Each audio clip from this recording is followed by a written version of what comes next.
ನನ್ನ ಒಡೆಯನು ರಕ್ಷಕನು ವಿಮೋಚಕನ ಅತಿ ಬೇಗನೆ ಬರಲಿರುವ ಮೊದಲಿಂಗನಾಗಿರುವಂಥ ಯೇಸು ಕ್ರಿಸ್ತನ ನಾಮದಲ್ಲಿ ಕೂಡಿದಂತಕ್ಕಂಥ ಪ್ರತಿಯೊಬ್ಬರು ಕೂಡ ಒಂದು ಮೇಲೆ ಸಲ್ಲಿಸ್ತಾ ಇದ್ದೀನಿ. ದೇವರು ನಿಮ್ಮೆಲ್ಲರನ್ನು ಆಶೀರ್ವಾದ ಮಾಡಲಿ.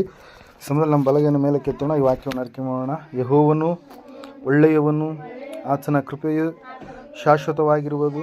ಯೆಹೋವನು ಒಳ್ಳೆಯವನು, ಆತನ ಕೃಪೆಯು ಶಾಶ್ವತವಾಗಿರುವುದು. ಯೆಹೋವನು ಒಳ್ಳೆಯವನು, ಆತನ ಕೃಪೆಯು ಶಾಶ್ವತವಾಗಿರುವುದು. ಆಮೇನ್, ಆಮೇನ್, ಆಮೇನ್. ಹಲ್ಲೆಲೂಯಾ. ಓದುವಾರ ನಾವು ಯಾವ ವಾಕ್ಯ ಧ್ಯಾನ ಮಾಡಿದ್ವಿ? ಯಾರಾದರೂ ನೆನಪು ಮಾಡ್ತೀರಾ? ಪರಿಶುದ್ಧಾತ್ಮ ದೇವರು ಯಾವ ವಿಷಯದ ಕುರಿತಾಗಿ ಮಾತಾಡಿದ್ರು ನಮ್ಮ ಸಂಗಡ ಓದುವಾರ? ದೇವದರ್ಶನವನ್ನು ಅಪೇಕ್ಷಿಸುವವರೇ ನಿಮ್ಮ ಆತ್ಮ ಉಜ್ಜೀವಗಳಲ್ಲಿ. Very good. ಹಲ್ಲೆಲೂಯಾ. ಆ ಒಂದು ವಾಗ್ದಾನ ಆಶೀರ್ವಾದದ ಕುರಿತಾಗಿ ನಾವು ಧ್ಯಾನ ಮಾಡಿದ್ವಿ. ಹಲ್ಲೆಲೂಯಾ. ನೆನಪಿಟ್ಕೊಬೇಕು. ದೇವ್ರ ವಾಕ್ಯ ನಾವು ಅನೇಕ ಸಾರಿ ಮರಿತಾ ಇರ್ತೀವಿ. ಹಲ್ಲೆಲೂಯಾ. ಆಲಯಕ್ಕೆ ಬಂದು ನಾವು ಮರೆತರೆ ಉಪಯೋಗ ಇಲ್ಲ, ಮಾತಾಡಬಾರ್ದು. ಹಲ್ಲೆಲೂಯಾ. Praise the Lord. ದೇವ್ರ ವಾಕ್ಯದಲ್ಲಿ ನಾವು ನೋಡ್ತಾ ಇದ್ದೇವೆ, ಯಾರು ದೇವರ ದರ್ಶನವನ್ನು ಬಯಸುವವರಾಗಿರ್ತಾರೋ, ದೇವರ ದರ್ಶನ ಕೋರುವಂಥವರಾಗಿರ್ತಾರೋ, ಅವರ ಆತ್ಮವನ್ನು ದೇವರು ಏನು ಮಾಡ್ತಾನಂತೆ? ಉಜ್ಜೀವಿಸುವಂತೆ ಮಾಡ್ತಾನೆ ಪ್ರೇರೆ. ಹಲ್ಲೆಲೂಯಾ. Praise the Lord. ಓದುವಾರ ಒಂದು ವಾಕ್ಯದ ಮೂಲಕವಾಗಿ ನೀವು ಆಶೀರ್ವಾದ ನೀಡಿದ್ರೆ ಎಂಬುದಾಗಿ ನಾನು ವಿಶ್ವಾಸ ಇಡ್ತಾ ಇದ್ದೀನಿ. ಈ ಸಮಯದಲ್ಲಿ ಒಂದು ವ್ಯತ್ಯಾಸಕರವಾಗಿರ್ತಕ್ಕಂಥ ಸಂದೇಶದ ಕಡೆ ಹೋಗೋಣ. ದೇವರು ನಮ್ಮನ್ನು ಒಂದು ಉದ್ದೇಶಕ್ಕೋಸ್ಕರವಾಗಿ ಕರೆದಿದ್ದಾನೆ. ಹಲ್ಲೆಲೂಯಾ. ಕತ್ತಲೆ ತುಂಬಿದಂಥ ಈ ಲೋಕದಲ್ಲಿ, ಪಾಪ ತುಂಬಿದಂಥ ಈ ಲೋಕದಲ್ಲಿ, ಶಾಪ ತುಂಬಿದಂಥ ಈ ಲೋಕದಲ್ಲಿ ಆ ಎಲ್ಲ ಗುಣಗಳನ್ನು ಹೊಂದಿದವರಾಗಿ ನಡೆಯುವಂಥ ಮಾನವರು ಹೊಸದಾದಂಥ ಸೃಷ್ಟಿಗಳಾಗಿ, ಹೊಸ ಮನುಷ್ಯರಾಗಿ, ಹೊಸ ಜೀವಿತವನ್ನು, ಬೆಳಕಿನ ಜೀವಿತವನ್ನು ಕಟ್ಟಿಕೊಳ್ಳುವುದಕ್ಕಾಗಿ, ಆಶೀರ್ವಾದದ ಜೀವಿತವನ್ನು ಕಟ್ಟಿಕೊಳ್ಳುವುದಕ್ಕಾಗಿ, ಪರಲೋಕದ ಜೀವಿತವನ್ನು ಕಟ್ಟಿಕೊಳ್ಳುವುದಕ್ಕಾಗಿ ದೇವರು ನಮ್ಮನ್ನು ಏನು ಮಾಡಿದನ್ರಿ? ಕರೆದಿದ್ದಾನೆ ಪ್ರಿಯರೇ. ಹಲ್ಲೆಲೂಯಾ. ಪ್ರಿಯರೇ, ಈ ಲೋಕದವರಾಗಿರ್ತಕ್ಕಂಥ ನಾವುಗಳು ಈ ಲೋಕದ ಕೆಲವೊಂದು ವಿಷಯ ಸಂಗತಿಗಳು ನಮ್ಮನ್ನು ದೇವರಿಂದ ಅಗಲಿಸುತ್ತವೆ ಎಂಬುದಾಗಿ ನಾವು ಸಂಪೂರ್ಣವಾಗಿ ಮನಗಂಡವರಾಗಿ, ದೇವರು ಕರೆದಾದ ಮೇಲೆ ಆ ದೇವರ ಕರೆಗೆ ಹೋಗೊಟ್ಟು ನಾವು ಹೊಸಬರಾಗಿ ನಡೆದುಕೊಳ್ಳಬೇಕಂತೇಳಿ ದೇವರ ವಾಕ್ಯ ನಮ್ಮನ್ನು ಏನು ಮಾಡ್ತಾ ಇದೆ?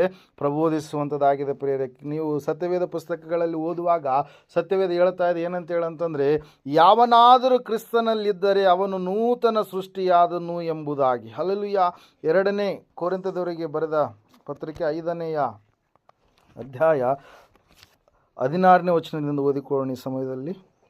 ಹೀಗಿರಲಾಗಿ ಇಂದಿನಿಂದ ನಾವು ಯಾರನ್ನು ಶರೀರ ಸಂಬಂಧವಾಗಿ ಅರಿತುಕೊಳ್ಳುವುದಿಲ್ಲ, ಕ್ರಿಸ್ತನನ್ನು ಕೂಡ ನಾವು ಶರೀರ ಸಂಬಂಧವಾಗಿ ತಿಳಿದಿದ್ದರೂ ಇನ್ನು ಮುಂದೆ ಆತನನ್ನು ಹಾಗೆ ತಿಳುಕೊಳ್ಳುವುದಿಲ್ಲ. ಹೀಗಿರಲಾಗಿ ಯಾವನಾದರೂ ಕ್ರಿಸ್ತನಲ್ಲಿ ಇದ್ದರೆ ಅವನು ನೂತನ ಸೃಷ್ಟಿಯಾದನು. ಇಗೋ, ಪೂರ್ವ ಸ್ಥಿತಿ ಹೋಗಿ ಎಲ್ಲ ನೂತನವಾಯಿತು, ಇದೆಲ್ಲ ದೇವರಿಂದಲೇ ಉಂಟಾದದ್ದು ಎಂಬುದಾಗಿ. ಹಲ್ಲೆಲೂಯಾ. Praise the Lord. ದೇವರ ವಾಕ್ಯದಲ್ಲಿ ನಾವು ನೋಡ್ತಾ ಇದ್ದೇವೆ, ಸತ್ಯವೇದ ಹೇಳ್ತಾ ಇದೆ ಸ್ಪಷ್ಟವಾಗಿ ಏನಂತ ಹೇಳಂತಂದರೆ, ದೇವರ ಮಕ್ಕಳಾದಂಥ ನಾವು ಆತ್ಮಾನುಸಾರವಾಗಿ ನಡೆಯುವವರಾಗಬೇಕು. ಈ ಶರೀರಕ್ಕೆ ಸಂಬಂಧಪಟ್ಟಂತಹ ಕಾರ್ಯಗಳನ್ನು ಬಿಡುವಂಥವರಾಗಬೇಕು. ಶರೀರ ಎನ್ನುವಂಥದ್ದು, ಈ ಶರೀರ ಭಾವ ಅಧೀನ ಕರ್ಮಗಳ ಕುರಿತಾಗಿ ನಾವು ನೋಡುವಾಗ 14 ಕರ್ಮಗಳಿದ್ದಾವೆ. 14 ಕರ್ಮಗಳ ಕುರಿತಾಗಿ ಪೌಲನು ಹೇಳ್ತಾನೆ ಪತ್ರಿಕೆಯಲ್ಲಿ ಏನಂತ ಹೇಳಿರಿ? ಅವುಗಳನ್ನು ಮಾಡುವವರು. ಒಂದು ಸಾರಿ ನೀವು ಓದ್ತೀರಾ? ಗಲಾತ್ಯದವರಿಗೆ ಬರೆದ ಪತ್ರಿಕೆ, ಕೊರಿಂಥ ಆದಮೇಲೆ ಬರುತ್ತೆ ನೋಡಿ. ಗಲಾತ್ಯದವರಿಗೆ ಬರೆದ ಪತ್ರಿಕೆ 5ನೇ ಅಧ್ಯಾಯ 19ರಿಂದ 21 ವಚನಗಳ ಓದಿಕೊಳ್ಳುವಾಗ ಅಲ್ಲಿ ಈ ರೀತಿಯಾಗಿ ತಿಳಿಸ್ತಾ ಇದೆ. ಶರೀರ ಭಾವದ ಕರ್ಮಗಳು ಪ್ರಸಿದ್ಧವಾಗಿಯೇ ಅವೆ.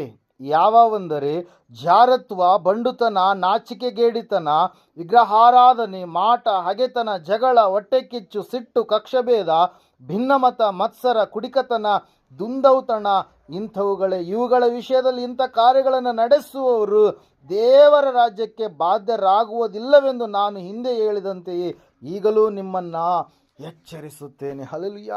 ಈ 14 ಶರೀರ ಭಾವದ ಕರ್ಮಗಳು, ಇವುಗಳನ್ನು ನಾವೇನು ಮಾಡಬೇಕು?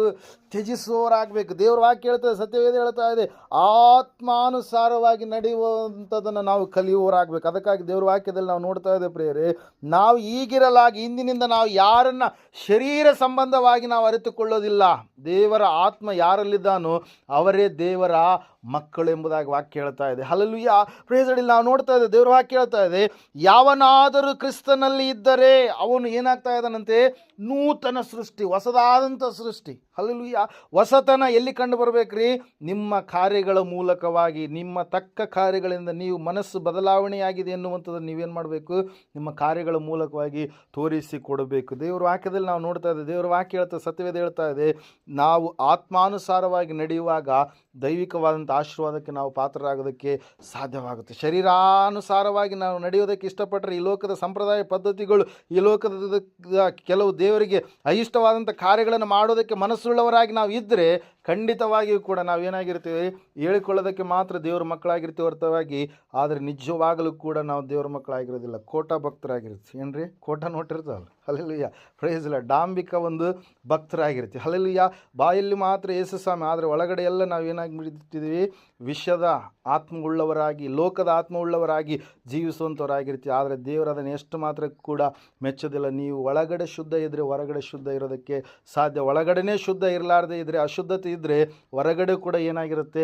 ಅಶುದ್ಧತೆ ಎನ್ನುವಂಥದ್ದು ಇರುತ್ತೆ ಪ್ರಿಯರೇ. ಅದಕ್ಕಾಗಿ ದೇವರ ವಾಕ್ಯದಲ್ಲಿ ನಾವು ನೋಡ್ತಾ ಇದ್ದೇವೆ, ಸತ್ಯವೇದ ಹೇಳ್ತಾ ಇದೆ ಸ್ಪಷ್ಟವಾಗಿ, ಈಗಿರಲಾಗಿ ಯಾವನಾದರೂ ಕ್ರಿಸ್ತನಲ್ಲಿ ಇದ್ದರೆ ಅವನು ಹೊಸ ಸೃಷ್ಟಿಯಾಗಿದ್ದಾನೆ, ನೂತನವಾಗಿರ್ತಕ್ಕಂಥ ವ್ಯಕ್ತಿ ಆಗ್ತಾನೆ, ಹೊಸದಾದಂಥ ಮನುಷ್ಯನಾಗ್ತಾನೆ. ಅದಕ್ಕಾಗಿ ದೇವರು ಯೇಸು ಸ್ವಾಮಿ ಈ ಲೋಕಕ್ಕೆ ನರಾವತಾರಿಯಾಗಿ ಮನುಷ್ಯನಾಗಿ ಇಳಿದು ಬಂದಂಥ ಸಮಯದಲ್ಲಿ ಆತನು ಶಿಷ್ಯರನ್ನು ಕರೆದಾಗ, ಆತನು ಜನರನ್ನು ಕರೆದಾಗ ಅವರಲ್ಲಿ ಹೊಸದಾದಂಥ ಬದಲಾವಣೆಗಳನ್ನು ಆ ಜನರು ಏನು ಮಾಡಿದ್ರಿ? ಹೊಂದಿಕೊಂಡ್ರು ಪ್ರಿಯರೇ. ಹಳೆಯ ಸ್ವಭಾವಗಳೆಲ್ಲ ಹೊರಟೋದು. ಒಂದ್ಸಾರಿ ನೀವು ಯೋಹಾನ ಬರೆದ ಸುವಾರ್ತೆ ಕಡೆಗೆ ಬರ್ರಿ, 3ನೇ ಅಧ್ಯಾಯ. ಹಲ್ಲೆಲೂಯಾ. ಯೋಹಾನ ಬರೆದ ಸುವಾರ್ತೆ 3ನೇ ಅಧ್ಯಾಯ. ಹೊಸ ಮನುಷ್ಯರಾಗಿ ನಾವು ಹುಟ್ಟಬೇಕು. ತೆಗ್ದಿದ್ದೀರಮ್ಮ? 3ನೇ ವಚನ ಓದ್ರಿ. ಅದಕ್ಕೆ ಯೇಸು, ನಾನು ನಿನಗೆ ನಿಜ ನಿಜವಾಗಿ ಹೇಳುತ್ತೇನೆ, ಒಬ್ಬನು ಹೊಸದಾಗಿ ಹುಟ್ಟದಿದ್ದರೆ ಅವನು ದೇವರ ರಾಜ್ಯವನ್ನು ಕಾಣಲಾರನು ಅಂದನು. ನಿಕೋದೇಮನು ಆತನನ್ನು, ಮನುಷ್ಯನು ಮುದುಕನಾದ ಮೇಲೆ ಹುಟ್ಟುವುದು ಹೇಗೆ? ಅವನು ತನ್ನ ತಾಯಿಯ ಗರ್ಭದಲ್ಲಿ ತಿರುಗಿ ಸೇರಿ ಹುಟ್ಟುವುದಾದೀತೆ ಎಂದು ಕೇಳಿದನು. ಅದಕ್ಕೆ ಯೇಸು, ನಾನು ನಿನಗೆ ನಿಜ ನಿಜವಾಗಿ ಹೇಳುತ್ತೇನೆ, ಒಬ್ಬನು ನೀರಿನಿಂದಲೂ ಆತ್ಮನಿಂದಲೂ ಹುಟ್ಟದಿದ್ದರೆ ದೇವರ ರಾಜ್ಯಕ್ಕೆ ಸೇರಲಾರನು. ದೇಹದಿಂದ ಹುಟ್ಟಿದ್ದು ದೇಹವೇ, ಆತ್ಮನಿಂದ ಹುಟ್ಟಿದ್ದು ಆತ್ಮವೇ. ನೀವು ಹೊಸದಾಗಿ ಹುಟ್ಟಬೇಕು ಎಂದು ನಾನು ನಿನಗೆ ಹೇಳಿದ್ದರಿಂದ ಆಶ್ಚರ್ಯ ಪಡಬೇಡ. Hallelujah, praise Lord. ನಮ್ಮ ಆತ್ಮನಲ್ಲಿ ನಾವು ಹೊಸಬರಾಗಿ ಹುಟ್ಟಬೇಕು. ನೀರಿನ ಮೂಲಕವಾಗಿ, ಆತ್ಮನ ಮೂಲಕವಾಗಿ ಹುಟ್ಟೋದಿದ್ದರೆ ನಾವು ದೇವರ ರಾಜ್ಯವನ್ನು ಕಾಣೋದಕ್ಕೆ ಸಾಧ್ಯ ಇಲ್ಲ. ಅದಕ್ಕಾಗಿ ದೇವರ ವಾಕ್ಯದಲ್ಲಿ ನಾವು ನೋಡ್ತಾ ಇದ್ದೇವೆ, ಸತ್ಯವೇದ ಹೇಳ್ತಾ ಇದೆ ಪ್ರಿಯರೇ, ಹೊಸತನ ನಮ್ಮಲ್ಲಿ ಕಾಣಿಸಿಕೊಳ್ಳಬೇಕು. ಹಳೆಯ ಸ್ವಭಾವಗಳು, ಪಾಪದ ಸ್ವಭಾವಗಳು, ದೇವರಿಗೆ ಬೇಡವಾದಂಥ ಸ್ವಭಾವಗಳು ಯಾವುದಿದೋ ಅವೆಲ್ಲವುಗಳನ್ನು ನಾವು ಶಿಲುಬೆಗೆ ಹಾಕಿ ನಾವು ಹೊಸಬರಾಗಿ ಜೀವಿಸುವಂಥ ವ್ಯಕ್ತಿಗಳಾಗಬೇಕು ಪ್ರಿಯರೇ. ನಾವು ದೇವರ ರಾಜ್ಯಕ್ಕೆ ಸಂಬಂಧಪಟ್ಟವರು ಆಗಿರುವಾಗ ನಮ್ಮಲ್ಲಿ ದೈವಿಕವಾಗಿರ್ತಕ್ಕಂಥ ಲಕ್ಷಣಗಳು ಕಾಣಿಸಿಕೊಳ್ಬೇಕು ಹೊರತಾಗಿ ದೈವಿಕಕ್ಕೆ ವಿರುದ್ಧವಾಗಿರ್ತಕ್ಕಂಥ ಲಕ್ಷಣಗಳು ಏನು ಮಾಡಬಾರ್ದ್ರಿ? ಕಾಣಿಸ್ಕೊಳ್ಬಾರ್ದು. ಅದಕ್ಕಾಗಿ ನಾವು ನೋಡ್ತಾ ಇದ್ದೇವೆ, ಸತ್ಯವೇದ ಹೇಳ್ತಾ ಇದೆ ಸ್ಪಷ್ಟವಾಗಿ ಏನಂತಂದರೆ, ಯಾರಾದರೂ ಕ್ರಿಸ್ತನಲ್ಲಿ ಇದ್ದರೆ ಅವ್ರು ಏನಾಗಿದ್ದಾರಂತೆ? ನೂತನ ಸೃಷ್ಟಿಯಾಗಿದ್ದರು. ಒಂದು ಸಾರಿ ನೀವು ಯೇಸು ಸ್ವಾಮಿ ಪ್ರಾರ್ಥನೆ ಮಾಡ್ತಾರೆ ಪ್ರಿಯರೇ, ಅದೇ ಯೋಹಾನ ಬರೆದ ಸುವಾರ್ತೆ 17ನೇ ಅಧ್ಯಾಯ. ಒಂದು ಸಾರಿ ತೆಗ್ತೀರಾ?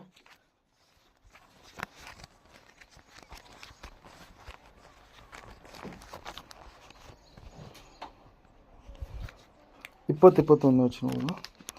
ಆದರೆ ಇವರಿಗೋಸ್ಕರ ಮಾತ್ರವಲ್ಲದೆ ಇವರ ವಾಕ್ಯದಿಂದ ನನ್ನನ್ನು ನಂಬುವವರಿಗೋಸ್ಕರ ಸಹ ಕೇಳಿಕೊಳ್ಳುತ್ತೇನೆ. ನೀನು ನನ್ನನ್ನು ಕಳುಹಿಸಿಕೊಟ್ಟಿದ್ದಿ ಎಂದು ಲೋಕವು ನಂಬುವುದಕ್ಕಾಗಿ ಅವರೆಲ್ಲರೂ ಒಂದಾಗಿರಬೇಕೆಂತಲೂ ತಂದೆಯೇ, ನೀನು ನನ್ನಲ್ಲಿಯೂ ನಾನು ನಿನ್ನಲ್ಲಿ ಇರುವ ಪ್ರಕಾರ ಅವರು ನಮ್ಮಲ್ಲಿ ಇರಬೇಕೆಂತಲೂ ಕೇಳಿಕೊಳ್ಳುತ್ತೇನೆ. ಹಲ್ಲೆಲೂಯಾ. ಹೊಸದಾಗಿ ಕ್ರಿಸ್ತನಲ್ಲಿ ನಾವೇನು ಮಾಡಬೇಕು?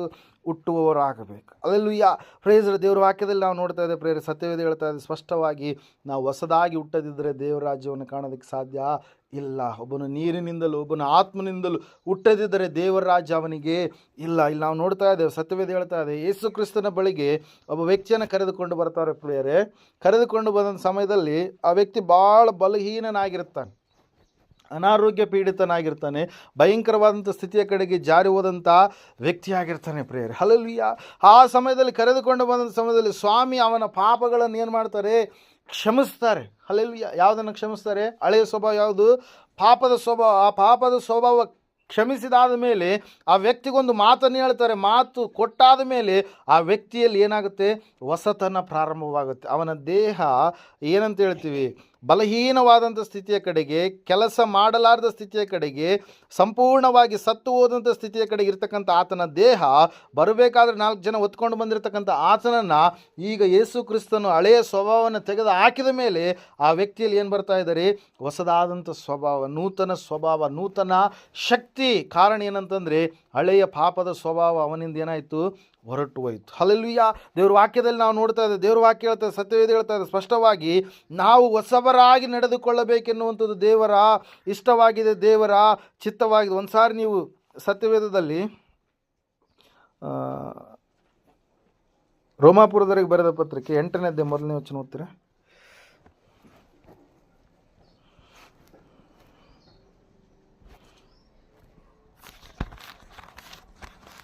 ಯೇಸು ಕ್ರಿಸ್ತನಲ್ಲಿ ಇರುವುದರಿಂದ ನಮಗೆ ಬರುವಂಥ ಆಶೀರ್ವಾದ ಏನೆಂಬುದಾಗಿ ಓದ್ರಮ್ಮ.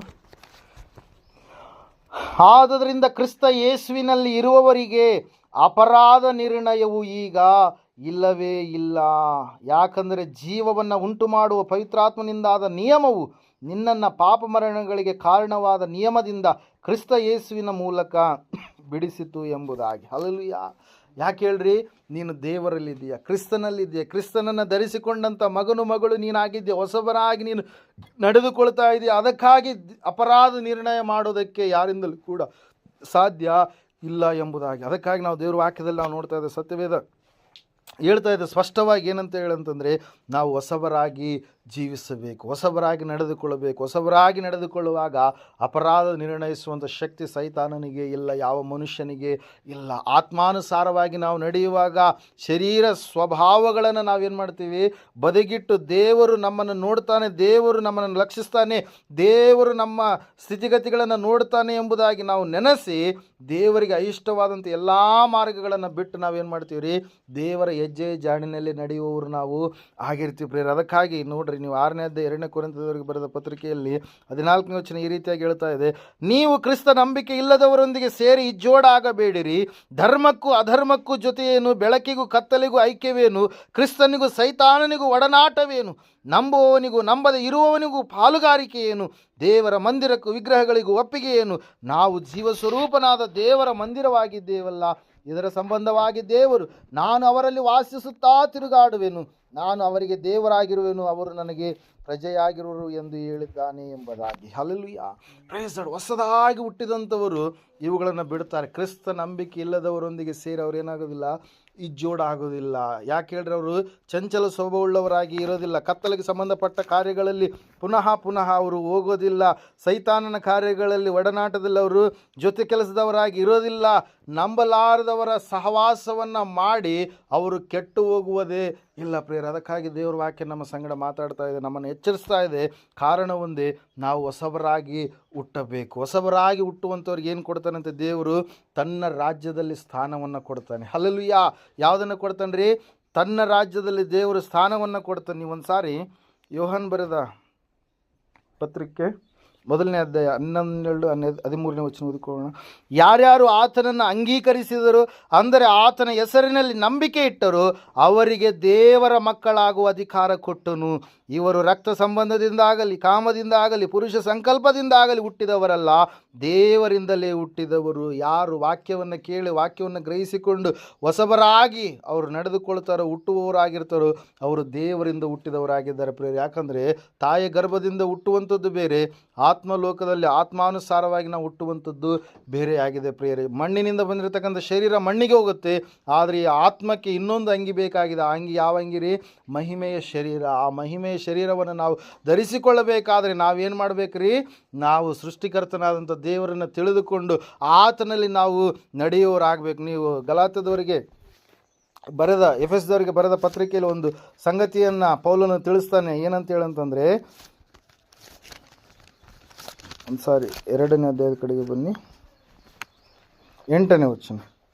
ನಂಬಿಕೆಯ ಮೂಲಕ ಕೃಪೆಯಿಂದಲೇ ರಕ್ಷಣೆ ಹೊಂದಿದವರಾಗಿದ್ದೀರಿ. ಆ ರಕ್ಷಣೆಯು ನಿಮ್ಮಿಂದ ಉಂಟಾದದ್ದಲ್ಲ, ಅದು ದೇವರ ವರವೇ. ಅದು ಪುಣ್ಯ ಕ್ರಿಯೆಗಳಿಂದ ಉಂಟಾದದ್ದಲ್ಲ, ಆದದರಿಂದ ಹೊಗಳಿಕೊಳ್ಳುವುದಕ್ಕೆ ಯಾರಿಗೂ ಆಸ್ಪದವಿಲ್ಲ. ನಾವು ಅಲ್ಲಿ ವಾಕ್ಯ ಹೇಳ್ತದೆ ಏನಂತೇಳಿ, ನಾವು ಅಂದರೆ ಯೇಸು ಸ್ವಾಮಿಯನ್ನು ನಂಬಿದಂಥ ಮಕ್ಕಳು, ನಾವು ಆತನ ನಿರ್ಮಾಣ, ಸತ್ಕಾರ್ಯಗಳನ್ನು ಮಾಡುವುದಕ್ಕಾಗಿಯೇ ಕ್ರಿಸ್ತ ಯೇಸುವಿನಲ್ಲಿ ಸೃಷ್ಟಿಸಲ್ಪಟ್ಟೆವು. ನಾವು ಸತ್ಕಾರ್ಯಗಳನ್ನು ನಡೆಸುವವರಾಗಿ ಬದುಕಬೇಕೆಂದು ದೇವರು ನಮ್ಮನ್ನು ಮೊದಲೇ ನೇಮಿಸಿದನು. ಯಾವುದಕ್ಕಾಗಿ ನಾವು ಸೃಷ್ಟಿಸಲ್ಪಟ್ಟಿದ್ದೇವೆ ರೀ? ಸತ್ಕಾರ್ಯಗಳನ್ನು ಮಾಡೋದಕ್ಕಾಗಿ. ಕ್ರಿಸ್ತ ಯೇಸುವಿನನ್ನು ನಂಬಿದಾದ ಮೇಲೆ, ಆತನು ನಮ್ಮ ಜೀವಿತದಲ್ಲಿ ಬಂದಾದ ಮೇಲೆ ಆತನಿಗೆ ವಿಧೇಯತೆ ಉಳ್ಳವರಾಗಿ ನಾವು ನಡೆದುಕೊಳ್ಳುವಂಥ ಮಕ್ಕಳಾಗಬೇಕು. ಹಲ್ಲೆಲೂಯಾ. ಯೇಸು ಸ್ವಾಮಿ ಹಿಂಗೆ ಒಂದು ಗ್ರಾಮದ ಕಡೆಗೆ ಆತನು ಹೋಗ್ತಾ ಇದ್ದಾನೆ. ಹೋದಂಥ ಸಮಯದಲ್ಲಿ ಆ ಗ್ರಾಮದಲ್ಲಿರ್ತಕ್ಕಂಥ ಒಬ್ಬ ಯವನಸ್ಥ, ಆ ಯವನಸ್ಥನ ಏನು ಮಾಡಿದಾನಂತಂದ್ರೆ, ಭಯಂಕರವಾಗಿರ್ತಕ್ಕಂಥ ದುರಾತ್ಮ ಕಾಟದಿಂದ ಬಂಧಿತನಾದಂಥವನಾಗಿ, ಅವನು ಬಲಹೀನವಾಗಿರ್ತಕ್ಕಂಥ ಸ್ಥಿತಿಯಲ್ಲಿ ಇರುವಂಥವನಾಗಿ, ಸಂಪೂರ್ಣವಾಗಿ ಅವನೇನಾಗಿದ್ದಾನೆ ರೀ? ಸೈತಾನನ ಕಪಿಮುಷ್ಟಿಯಲ್ಲಿ ಅದನ್ನು 6,000 ದೆವ್ವಗಳು ಅವನನ್ನು ಏನು ಮಾಡಿದವ್ರಿ? ಮುತ್ತಿಗೆ ಹಾಕಿದವೆ ಪ್ರಿಯರೇ. ಅವನು ತನ್ನ ದೇಹವನ್ನು ಕಲ್ಲುಗಳಿಂದ ಗಾಯ ಮಾಡಿಕೊಂಡು ದೇಹಗಳನ್ನು ಏನು ಮಾಡ್ತಾ ಇದ್ದಾನೆ ರೀ? ಗಾಯ ಮಾಡಿಕೊಳ್ತಾ ಇದ್ದಾನೆ. ಸಮಾಧಿಗಳೇ ಅವನಿಗೆ ಏನಾಗಿದ್ದಾವಂತೆ? ವಾಸಸ್ಥಾನಗಳಾಗಿದ್ದಾವೆ. ಸಮಾಧಿಯಲ್ಲಿ ಇರ್ತಾ ಇದ್ದಾನೆ. ರಾತ್ರಿಯಲ್ಲಿ ಅರಸ್ತಾನೆ, ಕಿರಿಸ್ತಾನೆ. ಅವನ ಬಳಿಗೆ ಯಾರು ಬರ್ತಾರೋ ಅವರಿಗೆ ಕಲ್ಲು ತೆಗೆದುಕೊಂಡು ಹೊಡಿತಾನೆ. ಅವನನ್ನು ಜನರು ಬೇಡಿಗಳಿಂದ, ಕಬ್ಬಿಣದ ಬೇಡಿಗಳಿಂದ, ಸರಪಣಿಗಳಿಂದ ಬಂಧಿಸಿದ್ರು ಕೂಡ ಅದೆಲ್ಲವುಗಳನ್ನು ಅವನೇನು ಮಾಡ್ತಾ ಇದ್ದಾನೆ? ಕಿತ್ತು ಹಾಕಿಕೊಳ್ತಾ ಇದ್ದಾನೆ. ಒಂದು ಸಾರಿ ಯೇಸು ಸ್ವಾಮಿ ಆ ವ್ಯಕ್ತಿಗೆ ಬಿಡುಗಡೆ, ವಿಮೋಚನೆಯನ್ನು ಕೊಡಬೇಕಂತೇಳಿ ಆ ಸ್ಥಳಕ್ಕೆ ತೆರಳಿದಂಥ ಸಮಯದಲ್ಲಿ ದೇವರು ಯಾವಾಗ ಒಂದು ದಡಕ್ಕೆ ಹೋದಾಗ ಆ ಏಸಪ್ಪ ಎಲ್ಲ ದೆವ್ವ ಈ ಮನುಷ್ಯನನ್ನು ಬಿಟ್ಟು ಹೋಗಿ ಎಂಬುದಾಗಿ ಒಂದೇ ಒಂದು ಮಾತು ಹೇಳಿದಾಗ ಆ ವ್ಯಕ್ತಿ ಓಡಿಕೊಂಡು ಬಂದು ಏನು ಮಾಡ್ತಾ ಇದ್ದಾನೆ? ಯೇಸು ಸ್ವಾಮಿಯನ್ನು ಬೇಡ್ತಾ ಇದ್ದಾನೆ, ನನ್ನನ್ನು ಬಿಟ್ಟು ಹೋಗೆಂಬುದಾಗಿ ಹೇಳಬೇಡವು, ನನ್ನನ್ನು ಪಾತಾಳದ ಕೆಳಗೆ ಕಳಿಸಬೇಡ, ಇಲ್ಲಿ ಹಂದಿಗಳಿದಾವೆ, ಹಂದಿಗಳ ಒಳಗೆ ನನ್ನ ಕಳಿಸಿ ಎಂಬುದಾಗಿ. ಹಲ್ಲೆಲೂಯಾ. Praise the Lord. ಯಾವಾಗ ಯೇಸು ಕ್ರಿಸ್ತನ ಸ್ಥಳಕ್ಕೆ ಬಂದಂಥ ಸಮಯದಲ್ಲಿ ಅವನಿಗಿರುವಂಥ ಆ ದೆವ್ವವನ್ನು ಗದರಿಸಿದಾಗ ಆ ದೆವ್ವ ಅವನನ್ನು ಬಿಟ್ಟು ಹೋದಾದ ಮೇಲೆ ಅವನಲ್ಲಿ ಏನು ಬರ್ತಾ ಇದ್ದಾರೆ? ಹೊಸದಾಗಿರ್ತಕ್ಕಂಥ ವ್ಯಕ್ತಿತ್ವ ಬರ್ತಾ ಇದೆ. ಅವನ ಹಳೆಯ ಸ್ವಭಾವ, ದುರಾತ್ಮನ ಪೀಡಿತದಿಂದ, ಕಾಟದಿಂದ ಬಂಧಿತವಾಗಿರ್ತಕ್ಕಂಥ ಅವನ ಹಳೆಯ ಸ್ವಭಾವ, ಅವನು ಏನು ಮಾಡ್ತಾ ಇದ್ದಾನೆ ಅವನಿಗೆ ಗೊತ್ತಿರಲಾರಂಥ ರೀತಿ ಪ್ರಿಯರೇ. ಕುಟುಂಬದಿಂದ ದೂರವಾಗಿದ್ದಾನೆ, ಸಮಾಜದಿಂದ ದೂರವಾಗಿದ್ದಾನೆ, ಸ್ನೇಹಿತರಿಂದ ದೂರವಾಗಿದ್ದಾನೆ, ಬಂಧುಗಳಿಂದ ದೂರವಾಗಿದ್ದಾನೆ, ಸಮಾಧಿಯಲ್ಲಿ ವಾಸ ಮಾಡುವಂಥ ವ್ಯಕ್ತಿಯಾಗಿದ್ದಾನೆ. ದೇಹದ ಮೇಲೆ ಪರಿವಿಲ್ಲ, ಭಯಂಕರವಾಗಿರ್ತಕ್ಕಂಥ ಸ್ಥಿತಿಯಲ್ಲಿದ್ದಾನೆ. ಅವನನ್ನು ನೋಡುವಂಥವರೆಲ್ಲರೂ ಕೂಡ ಭಯಗೊಳ್ಳುವ ರೀತಿಯಲ್ಲಿ ಅವನ ಜೀವಿತ ಎನ್ನುವಂಥದ್ದು ಇದೆ ಪ್ರಿಯರೇ. ಆದರೆ ವಾಕ್ಯದಲ್ಲಿ ನಾವು ನೋಡ್ತಾ ಇದ್ದೇವೆ, ಅಂತಹ ವ್ಯಕ್ತಿ ಯೇಸು ಕ್ರಿಸ್ತನು ಅಂತಹ ವ್ಯಕ್ತಿಯನ್ನು ಹುಡುಕಿಕೊಂಡು ಹೋದಂಥ ಸಮಯದಲ್ಲಿ ಆ ವ್ಯಕ್ತಿಯಲ್ಲಿ ಒಂದು ಸಂಪೂರ್ಣವಾದಂಥ ಬದಲಾವಣೆ ಎನ್ನುವಂಥದ್ದು ಬರ್ತಾ ಇದೆ. ಆ ವ್ಯಕ್ತಿ ಹೇಳ್ತಾ ಇದ್ದಾನೆ ಒಂದು ಮಾತು. ಈ ಸಮಯದಲ್ಲಿ ನಾವು ಓದೋಣ ವಚನವನ್ನು. ಮಾರ್ಕನ ಬರೆಸುವ 5ನೇ ಕಡೆ ಹೋಗಿ ತೆಗೆದಿದ್ರೇನು?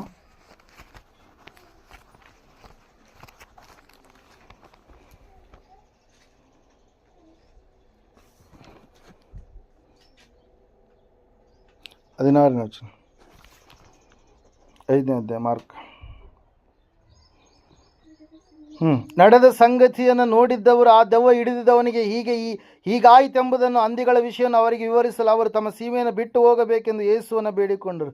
ಆತನು ದೋಣಿಯನ್ನು ಹತ್ತುವಾಗ ಆ ದೆವ್ವ ಹಿಡಿದಿದ್ದವನು, ನಾನು ನಿನ್ನ ಬಳಿಯಲ್ಲಿಯೇ ಇರುತ್ತೇನೆಂದು ಆತನನ್ನು ಬೇಡತೊಡಗಿದ್ದನು. ಆದರೆ ಆತನು ಅವನನ್ನು ಇರಗೊಡದೆ ಅವನಿಗೆ, ನೀನು ನಿನ್ನ ಮನೆಗೂ ನಿನ್ನ ಜನರ ಬಳಿಗೂ ಹೋಗಿ ಸ್ವಾಮಿ ನಿನ್ನಲ್ಲಿ ಕರುಣೆ ಇಟ್ಟು ನಿನಗೆ ಎಂತೆಂಥ ಉಪಕಾರಗಳನ್ನು ಮಾಡಿದ್ದಾನು ಅದನ್ನು ಹೇಳು ಅಂದನು. ಹಲ್ಲೆಲೂಯಾ. Praise the Lord. ಅವನು ಹೊಸ ಮನುಷ್ಯನಾಗಿ ಬದಲಾವಣೆ ಆದ ಮೇಲೆ ಅವನು ಏನು ಮಾಡ್ತಾ ಇದ್ದಾನೆ? ಯೇಸು ಸ್ವಾಮಿನ ಬಿಟ್ಟು ಹೋಗೋದಕ್ಕೆ ಅವನಿಗೆ ಮನಸ್ಸೇ ಇಲ್ಲ. ಯೇಸು ಸ್ವಾಮಿ ಎಲ್ಲಿಗೆ ಹೋದ್ರು ನಾನು ಕೂಡ ಅಲ್ಲಿಗೆ ಬರ್ತೀನಿ ಅನ್ನುವಂಥ ರೀತಿಯಲ್ಲಿ ಆ ವ್ಯಕ್ತಿಯ ಜೀವಿತ ಏನಾಗಿದೆ? ಬದಲಾವಣೆ ಆಗಿದೆ ಪ್ರಿಯರೇ. ಏಸಪ್ಪ ಒಂದು ಮಾತು ಹೇಳಿದ್ರೆ, ನೀನೇನು ಮಾಡು, ನಾನು ನಿನ್ನ ಮೇಲೆ ಕರುಣೆ ಇಟ್ಟು ಮಾಡಿದಂಥ ಅದ್ಭುತ ಕಾರ್ಯಗಳನ್ನು, ಆಶ್ಚರ್ಯ ಕಾರ್ಯಗಳನ್ನು ನೀನು ತಿಳಿಸು. ನೀನು ಅವುಗಳನ್ನು ಏನು ಮಾಡಬೇಡ, ಬಿಡಬೇಡ. ನೀನು ಸಂಪೂರ್ಣವಾಗಿ ನಾನು ಏನೇನು ಮಾಡಿದನೋ ನಿನ್ನ ಜೀವಿತದಲ್ಲಿ ಅದೆಲ್ಲವನ್ನು ತಿಳಿಸಿ ಎಂಬುದಾಗಿ ಹೇಳಿದಾಗ 20ನೇ ವಚನದಲ್ಲಿ ನಾವು ನೋಡ್ತಾ ಇದ್ದೇವೆ. ಅವನು ಹೊರಟು ಹೋಗಿ ಯೇಸು ತನಗೆ ಮಾಡಿದ ಉಪಕಾರಗಳನ್ನು ದೆಕಪೋಲಿ ಎಂಬ ಸೀಮೆಯಲ್ಲಿ ಸಾರುವುದಕ್ಕೆ ಪ್ರಾರಂಭಿಸಿದನು. ಎಲ್ಲರೂ ಆಶ್ಚರ್ಯಪಟ್ಟರು. ಹಲ್ಲೆಲೂಯಾ. ಯಾವಾಗಲೂ ಸಮಾಧಿಯ ಗವಿಯಲ್ಲಿರ್ತಕ್ಕಂಥ ಒಬ್ಬ ವ್ಯಕ್ತಿ, ಯಾವಾಗಲೂ ಕುಟುಂಬಕ್ಕೆ ಬೇಡವಾದಂಥ ಒಬ್ಬ ವ್ಯಕ್ತಿ ಈ ರೀತಿಯಾಗಿರ್ತಕ್ಕಂಥ ಹೊಸ ಸ್ವಭಾವವುಳ್ಳವನಾಗಿ ಬದಲಾವಣೆಯಾದಾಗ ಅಲ್ಲಿರ್ತಕ್ಕಂಥ ಎಲ್ಲ ಜನರು ಕೂಡ ಏನಾಗ್ತಾ ಇದ್ದಾರೆ? ಆಶ್ಚರ್ಯಚಕಿತರಾಗ್ತಾ ಇದ್ದಾರೆ. ಕಾರಣ ಒಂದೇ, ಉದ್ದೇಶ ಒಂದೇ. ದೇವ್ರ ವಾಕ್ಯದಲ್ಲಿ ನಾವು ನೋಡ್ತಾ ಇದ್ದೇವೆ, ಯೇಸು ನಿನ್ನನ್ನು ಹೊಸ ಮನುಷ್ಯರನ್ನಾಗಿ ಆತನು ಮಾಡುವಂಥ ಆತನಾಗಿದ್ದಾನೆ ಪ್ರಿಯರೇ. ಹಲ್ಲೆಲೂಯಾ. ಹಳೆಯ ಎಲ್ಲ ಸ್ವಭಾವಗಳು, ಸುಳ್ಳಿನ ಸ್ವಭಾವ, ಪಾಪದ ಸ್ವಭಾವ, ಕುಡಿಕೆತನ ಸ್ವಭಾವ, ಶರೀರ ಭಾವ ಕರ್ಮಗಳು ಓದಿಸಿದ್ನಲ್ವ, ಆ ಎಲ್ಲ ಸ್ವಭಾವಗಳೆಲ್ಲವನ್ನು ನಾವು ಏನು ಮಾಡಿದ್ದೇವೆ ರೀ?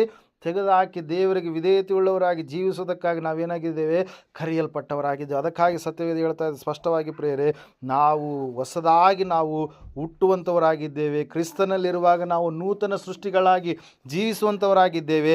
ಆತನಿಗೋಸ್ಕರವಾಗಿ ನಾವು ಬದುಕುವಂಥವರು ಆಗಿದ್ದೇವೆ ಪ್ರಿಯರೇ. ಅದಕ್ಕಾಗಿ ವಾಕ್ಯದಲ್ಲಿ ನಾವು ನೋಡ್ತಾ ಇದ್ದೇವೆ. ಅದಕ್ಕಾಗಿ ಸತ್ಯವೇದ ಹೇಳ್ತಾ ಇದೆ ಹೊಸದಾದಂಥ ಸ್ಥಿತಿಯೇ ಬೇಕಾಗಿರುವಂಥದ್ದು, ಹಳೆಯದು ಬೇಕಾಗಿಲ್ಲ. ಹಲ್ಲೆಲೂಯಾ. ಆದಾಮನಲ್ಲಿಲ್ಲ, ನಾವೇನಾಗಿದ್ದೇವೆ ಈಗ, ಕಡೇ ಆದಾಮನಲ್ಲಿ ಇದ್ದೇವೆ ನಾವು. ಹಲ್ಲೆಲೂಯಾ.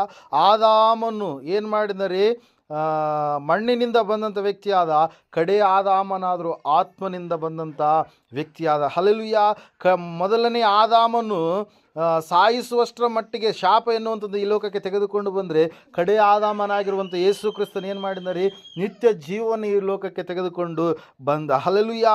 Praise lord. ಆದಾಮನಿಗೆ ಯಾವ ರೀತಿಯಾಗಿ ತಂದೆ ತಾಯಿ ಇಲ್ವೋ, ಹುಟ್ಟುತ್ತಲೇ ಹೆಂಗೆ ಹುಟ್ಟಿದ್ನತ, ದೇವರು ಆತನನ್ನು ಸೃಷ್ಟಿ ಮಾಡಿದ್ರು, ಅದೇ ರೀತಿಯಾಗಿ ಯೇಸು ಕ್ರಿಸ್ತನು ಕೂಡ ಈ ಲೋಕಕ್ಕೆ ಬಂದಾಗ ಲೋಕಾರೀತ್ಯವಾಗಿ ಆತನಿಗೆ ತಂದೆ ತಾಯಿ ಇಲ್ಲ ಪ್ರಿಯರೇ. ಹಲ್ಲೆಲೂಯಾ. Praise Lord. ಆತನ ಒಂದು ಜೀವಿತವನ್ನು ನಾವು ನೋಡುವಾಗ ಕಡೇ ಆದಾಮನ್ ಎಂಬುದಾಗಿ, ಲಾಸ್ಟ್ ಆಡಮ್ ಎನ್ನುವಂಥ ಒಂದು ಸಬ್ಜೆಕ್ಟ್ ಎನ್ನುವಂಥದ್ದು ಬಹಳ ದೊಡ್ಡದಾಗಿರುವಂಥದ್ದು. ಹಲ್ಲೆಲೂಯಾ. ಅನೇಕವಾಗಿರ್ತಕ್ಕಂಥ ವಿಷಯಗಳು ಅದರಲ್ಲಿ ಅಡಗಿದಾವೆ ಪ್ರಿಯರೇ. ಹಲ್ಲೆಲೂಯಾ. ಆದಾಮನು ಹುಟ್ಟುವಂಥ ಸಮಯದಲ್ಲಿ ಪಾಪ ಸ್ವಭಾವವುಳ್ಳವನಾಗಿ ಹುಟ್ಟಲಿಲ್ಲ ದೇವರು ಸೃಷ್ಟಿ ಮಾಡಿದಾಗ, ಆದರೆ ಸೈತಾನನ್ನು ತೆಗೆದುಕೊಂಡು ಬಂದಾಗ ಮಾತ್ರ ಪಾಪ ಎನ್ನುವಂಥದ್ದು ಬಂತು. ಕಡೇ ಆದಾಮನು ಕೂಡ ಈ ಲೋಕಕ್ಕೆ ಬಂದಾಗ ಪಾಪವಿರಲಾರದ ಸ್ಥಿತಿಯಿಂದ ಆತನ ಏನು ಮಾಡಿದ, ಈ ಲೋಕಕ್ಕೆ ಜನಿಸಿ ಬಂದ. ಜನ್ಮ ಪಾಪವಾಗಲಿ, ಕರ್ಮ ಪಾಪವಾಗಲಿ, ನಡತೆ ಪಾಪವಾಗಲಿ, ಯಾವ ಪಾಪವೂ ಕೂಡ ಯಾರಲ್ಲಿರಲಿಲ್ಲ ರೀ, ಯೇಸು ಕ್ರಿಸ್ತನಿರಲಿಲ್ಲ. ಅದಕ್ಕಾಗಿ ದೇವರ ವಾಕ್ಯ ಹೇಳ್ತಾ ಇದೆ, ಅದಕ್ಕಾಗಿ ಸತ್ಯವೇದ ಹೇಳ್ತಾ ಇದೆ ಸ್ಪಷ್ಟವಾಗಿ ಏನಂತ ಹೇಳಂತಂದರೆ, ನಾವು ನೂತನ ಸೃಷ್ಟಿಯಾಗಿ ಇದ್ದೇವೆ. ಹಲ್ಲೆಲೂಯಾ. ಯಾರ್ಯಾರು ಆತನನ್ನು ಅಂಗೀಕರಿಸಿದ್ರು, ಆತನ ಹೆಸರಿನ ಮೇಲೆ ನಂಬಿಕೆ ಇಟ್ಟರು, ಅವರಿಗೆ ದೇವರ ಮಕ್ಕಳಾಗುವಂಥ ಅಧಿಕಾರ ಅಂತ. ಯಾರ ಮಕ್ಕಳ್ರಿ ನಾವು? ದೇವರ ಮಕ್ಕಳು. ಹಲ್ಲೆಲೂಯಾ. ದೇವರ ಮಕ್ಕಳಾಗುವಂಥ ಅಧಿಕಾರವನ್ನು ದೇವರು ನಮಗೇನು ಮಾಡಿದನ್ರಿ, ಕೊಟ್ಟಂಥ ದೇವರಾಗಿದ್ದಾನೆ ಪ್ರಿಯರೇ. ಹಲ್ಲೆಲೂಯಾ. ತೀತನಿಗೆ ಬರೆದ ಪತ್ರಿಕೆ 3:5 ವಚನ ಓದಿಕೊಳ್ಳೋಣ. ನಾವು ಮಾಡಿದ ಪುಣ್ಯ ಕ್ರಿಯೆಗಳ ನಿಮಿತ್ತದಿಂದಲ್ಲ, ಆತನ ಕರುಣೆಯಲ್ಲಿಯೇ ಪುನರ್ಜನ್ಮವನ್ನು ಸೂಚಿಸುವ ಸ್ನಾನದ ಮೂಲಕವಾಗಿಯೂ, ಪವಿತ್ರಾತ್ಮನು ನಮ್ಮಲ್ಲಿ ನೂತನ ಸ್ವಭಾವವನ್ನು ಉಂಟು ಮಾಡುವುದರ ಮೂಲಕವಾಗಿಯೂ ಆತನು ನಮ್ಮನ್ನು ರಕ್ಷಿಸಿದನು. ಯಾವ ಸ್ವಭಾವಂತೆ? ನೂತನ ಸ್ವಭಾವ. ಅದರ ಸಲಗೆ ನೀವು ನೂತನ ಸ್ವಭಾವವನ್ನು ಹೊಂದಿಕೊಂಡು ಪರಲೋಕ ಭಾವದವರಾಗಿ ನೀವು ನಡೆಯಿರಿ ಎಂಬುದಾಗಿ ವಾಕ್ಯ ನಮ್ಮನ್ನು ಏನು ಮಾಡ್ತಾ ಇದೆ, ಪ್ರಬೋಧಿಸ್ತಾ ಇದೆ, ಪ್ರೇರೇಪಿಸ್ತಾ ಇದೆ ಪ್ರೇರೆ. ಹಲ್ಲೆಲೂಯಾ. ಹೊಸದೇ ಬೇಕಾಗಿರುವಂಥದ್ದು, ಹಳೆಯದು ಬೇಕಾಗಿಲ್ಲ. ಹೊಸತನವೇ ಬೇಕಾಗಿರುವಂಥದ್ದು, ಹಳೆಯತನ ಬೇಕಾಗಿಲ್ಲ. ಒಳ್ಳೆಯದೇ ನಿತ್ಯ ಜೀವಕ್ಕೆ ಬೇಕಾಗಿರ್ತಕ್ಕಂಥ ಲಕ್ಷಣಗಳೇ ಬೇಕಾಗಿರುವಂಥದ್ದು ಹೊರತಾಗಿ ಶಾಪದ ಲಕ್ಷಣಗಳು ಅಲ್ಲ ಪ್ರಿಯರೇ. ಹಲ್ಲೆಲೂಯಾ. ನಮಗೋಸ್ಕರವಾಗಿ ಸಿದ್ಧವಾಗಿರ್ತಕ್ಕಂಥ ಒಂದು ರಾಜ್ಯ, ಆ ರಾಜ್ಯದಲ್ಲಿ ನಾವು ಸ್ಥಿರವಾಗಿ ಶಾಶ್ವತವಾಗಿ ದೇವರನ್ನ ಆರಾಧನೆ ಮಾಡುತ್ತಾ, ದೇವರನ್ನ ಮಹಿಮೆಪಡಿಸುತ್ತಾ, ದೇವರ ಸಂಗಡ ನಿತ್ಯ ನೀತಿ ವಾಸ ಮಾಡುವಂಥ ಸ್ಥಳದಲ್ಲಿ ನಾವು ಯಾವಾಗಲೂ ಕೂಡ ದೇವರ ಮಕ್ಕಳಾದಂಥ ನಾವು ಆತನ ಸಂಗಡ ಇರುವಂಥದ್ದಾಗಿದೆ ಪ್ರೇರ. ಅದಕ್ಕಾಗಿ ದೇವರು ನನ್ನನ್ನು ನಿನ್ನನ್ನು ಹೊಸ ಮನುಷ್ಯನನ್ನಾಗಿ ಮಾಡ್ತಾನೆ. ಅದರ ಸಲುವಾಗಿ ದೇವರು ವಾಕ್ಯ ಹೇಳ್ತದೆ ಏನಂತ ಹೇಳ್ರಿ, ಯಾರಾದರೂ ಕ್ರಿಸ್ತನಲ್ಲಿದ್ದರೆ ಅವನು ಏನಾಗಿದ್ದಾನಂತೆ, ನೂತನ ಸೃಷ್ಟಿ. ಸೌಲನು ಆಗಿರಬೇಕಾದ್ರೆ ಅವನು ನೂತನ ಸೃಷ್ಟಿ ಆಗಿರಲಿಲ್ಲ, ಆದರೆ ಸೌಲನು ಪೌಲನಾಗಿ ಬದಲಾವಣೆ ಆದ ಮೇಲೆ ಆತನ ಜೀವಿತದಲ್ಲಿ ಅನೇಕವಾಗಿರ್ತಕ್ಕಂಥ ರೀತಿಯಲ್ಲಿ ಆತನೇನಾದ್ನ ರೀ, ಹಳೆಯದೆಲ್ಲವನ್ನ ಬಿಟ್ಟು ಹೊಸೊಬ್ಬನಾಗಿ ಆತ ನಡೆದ ಪ್ರಿಯರೇ. ಪೌಲನು ಒಂದು ಸಾರಿ ಒಂದು ಕಡೆ ಹೇಳ್ತಾನೆ ಪ್ರಿಯರೇ, ಒಂದು ಸಾರಿ ನೀವು ತೆಗ್ತೀರಾ, ಫಿಲಿಪ್ಪಿಯರಿಗೆ ಕೊಲೊಸ್ಸರಿಗೆ ಅಲ್ಲಿರುತ್ತೆ ಒಂದು ಮಾತು ನೋಡೋಣ ಈ ಸಮಯದಲ್ಲಿ. ಹಲ್ಲೆಲೂಯಾ.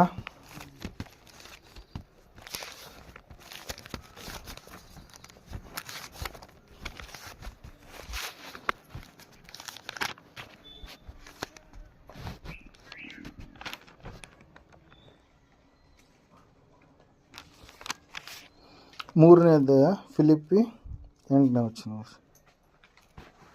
7-8 ಓದೋಣ. ಆದರೆ ನನಗೆ ಲಾಭವಾಗಿದ್ದಂಥವುಗಳನ್ನು ಕ್ರಿಸ್ತನ ನಿಮಿತ್ತ ನಷ್ಟವೆಂದೆಣಿಸಿದ್ದೇನೆ. ಇಷ್ಟೇ ಅಲ್ಲದೆ ನನ್ನ ಕರ್ತನಾದ ಕ್ರಿಸ್ತ ಯೇಸುವನ್ನು ಅರಿಯುವುದೇ ಅತಿ ಶ್ರೇಷ್ಠವಾದದ್ದೆಂದು ತಿಳಿದು ನಾನು ಎಲ್ಲವನ್ನೂ ನಷ್ಟವೆಂದೆಣಿಸುತ್ತೇನೆ. ಆತನ ನಿಮಿತ್ತ ನಾನು ಎಲ್ಲವನ್ನ ಕಳಕೊಂಡು ಅದನ್ನು ಕಸವೆಂದೆಣಿಸುತ್ತೇನೆ. ಇದರಲ್ಲಿ ನನ್ನ ಉದ್ದೇಶವೇನೆಂದರೆ, ನಾನು ಕ್ರಿಸ್ತನನ್ನು ಸಂಪಾದಿಸಿಕೊಂಡು ನೇಮ ನಿಷ್ಠೆಗಳ ಫಲವಾಗಿರುವ ಸ್ವನೀತಿಯನ್ನು ಆಶ್ರಯಿಸದೆ ಕ್ರಿಸ್ತನನ್ನು ನಂಬುವುದರಿಂದ ದೊರಕುವಂಥ, ಅಂದರೆ ಕ್ರಿಸ್ತನ ಮೇಲಣ ನಂಬಿಕೆಯ ಆಧಾರದಿಂದ ದೇವರು ಕೊಡುವಂಥ ನೀತಿಯನ್ನೇ ಹೊಂದಿ ಕ್ರಿಸ್ತನಲ್ಲಿರುವವನಾಗಿ ಕಾಣಿಸಿಕೊಳ್ಳಬೇಕೆಂಬುದೇ. ಹಲ್ಲೆಲೂಯ. ಎಷ್ಟು ಒಳ್ಳೆಯ ಮಾತು ಪ್ರಿಯರೇ. ಹಲ್ಲೆಲೂಯ. ದೇವರ ವಾಕ್ಯದಲ್ಲಿ ನಾವು ನೋಡ್ತಾ ಇದ್ದೇವೆ, ಆತನು ತನಗಿರ್ತಕ್ಕಂಥ ಎಲ್ಲ ಅಧಿಕಾರವನ್ನು, ಗೌರವವನ್ನು, ತನಗಿರ್ತಕ್ಕಂಥ ಎಲ್ಲ ಪಾಂಡಿತ್ಯವನ್ನು ಎಲ್ಲವನ್ನು ಏನಂತೇಳಿ ಅಂತ ಇದ್ದಾನಾತ? ಕಸ. ಹಲ್ಲೆಲೂಯ. ನಾನು ಹಿಂದೆ ಈ ರೀತಿಯಾಗಿದ್ದೆ, ಭಾಳ ಮತಾಸಕ್ತಿ ಉಳ್ಳವನಾಗಿದ್ದೆ, ನಾನು ಒಡೆದೆ ಬಡದೆ, ನಾನು ಮರಣ ಆಗಬೇಕಾದ ಅಲ್ಲಿ ಸಾಕ್ಷಿಯಾಗಿ ನಾನು ನಿಂತಿದ್ದೆ, ಇಷ್ಟೆಲ್ಲ ಕಾರ್ಯಗಳನ್ನು ಮಾಡಿದಂಥ ನಾನು, ಕ್ರಿಸ್ತನು ನನ್ನನ್ನು ಕರೆದಾದ ಮೇಲೆ ನನ್ನ ಜೀವಿತ ಎಲ್ಲವನ್ನು ನಾನು ಏನು ಮಾಡ್ತಾ ಇದ್ದೇನೆ? ಆತನಿಗೆ ಮುಡುಪಾಗಿ ನಾನು ಜೀವಿಸ್ತಾ ಇದ್ದೇನೆ. ಹೊಸದಾಗಿರ್ತಕ್ಕಂಥ ವ್ಯಕ್ತಿತ್ವ ಉಳ್ಳವನಾಗಿ ನಾನು ಜೀವಿಸ್ತಾ ಇದ್ದೇನೆ. ಅದಕ್ಕಾಗಿ ಪೌಲನನ್ನು ಮರ್ಮದ ಗಣಿ ಎಂಬುದಾಗಿ ಪತ್ರಿಕೆಗಳಲ್ಲಿ ಅನೇಕ ಪರಲೋಕದ ಮರ್ಮಗಳನ್ನು ಆತನೇನು ಮಾಡಿದ್ನರಿ? ಬರೆದ ಪ್ರಿಯರೇ. ಸಭೆ ಯಾವ ರೀತಿಯಾಗಿರ್ಬೇಕಂತೇಳಿ ಆತನು ಬರೆದ, ಸಭಾಪಾಲಕರ ವಿಷಯವಾಗಿ, ವಿಶ್ವಾಸಿಗಳ ವಿಷಯವಾಗಿ ಅನೇಕ ಸಂಗತಿಗಳನ್ನು ಆತನೇನು ಮಾಡಿದರಿ? ಬರೆದ ಪ್ರಿಯರೇ. ಯಾಕೆ ಬರೆದಾತ? ದೇವರು ಆತನಲ್ಲಿ ಇದ್ದು ಎಲ್ಲ ಸಂಗತಿಗಳನ್ನು ಬರೆಸಿದ. ಯಾಕಂದರೆ ಹೊಸದಾಗಿ ಹುಟ್ಟುವಂಥವರ ಜೀವಿತದಲ್ಲಿ ಅನೇಕವಾಗಿರ್ತಕ್ಕಂಥ ಕಾರ್ಯಗಳನ್ನು ದೇವರು ಮುಂದೊಂದು ದಿವಸ ಇತರರಿಗೆ ಮಾದರಿಯಾಗಿ ಇರುವುದಕ್ಕಾಗಿ ಆತನೇನು ಮಾಡಿದ್ದಾನೆ? ನೇಮಿಸಿದ್ದಾನೆ ಪ್ರಿಯರೇ. ಅದಕ್ಕಾಗಿ ನಾವು ನೋಡ್ತಾ ಇದ್ದೇವೆ, ದೇವರು ವಾಕ್ಯ ಹೇಳ್ತಾ ಇದೆ, ಸತ್ಯವೇದ ಹೇಳ್ತಾ ಇದೆ ಸ್ಪಷ್ಟವಾಗಿ. ಏನಂತೇಳಂದರೆ, ಯಾವನಾದರೂ ಕ್ರಿಸ್ತನಲ್ಲಿದ್ದರೆ ಅವನೇನಾಗಿದ್ದಾನಂತೆ? ನೂತನ ಸೃಷ್ಟಿಯಾಗಿದ್ದಾನೆ. ಅವನು ಹಳೆಯ ಸ್ವಭಾವಗಳೆಲ್ಲವೂ ಕೂಡ ಹೋಗಿ ಅವನು ಹೊಸ ಮನುಷ್ಯನಾಗಿ ಅವನೇನಾಗಿದ್ದಾನ್ರಿ? ಹುಟ್ಟಿದಾನೆ ಪ್ರಿಯರೇ. ನೂತನವಾಗಿ ಅವನು ಇರುವಂಥವನಾಗಿದ್ದಾನೆ. ಅದಕ್ಕಾಗಿ ನಾವು ನೋಡ್ತಾ ಇದ್ದೇವೆ, ದೇವ್ರ ವಾಕ್ಯ ಹೇಳ್ತಾ, ಸತ್ಯವೇದ ಹೇಳ್ತಾ ಇದೆ, ಪೌಲನಿಗೆ ಹಳೆಯ ಜೀವಿತ ಕಸ, ಪೌಲನಿಗೆ ಹಳೆಯ ಜೀವಿತ ಒಂದು ನಷ್ಟದ ಜೀವಿತ. ಆದರೆ ಹೊಸದಾಗಿ ಕ್ರಿಸ್ತನಲ್ಲಿರುವಾಗ ಆತನು ಕ್ರಿಸ್ತನನ್ನು ನೋಡಬೇಕು, ಕ್ರಿಸ್ತನ ರೀತಿಯಲ್ಲಿ ಜೀವಿಸಬೇಕು.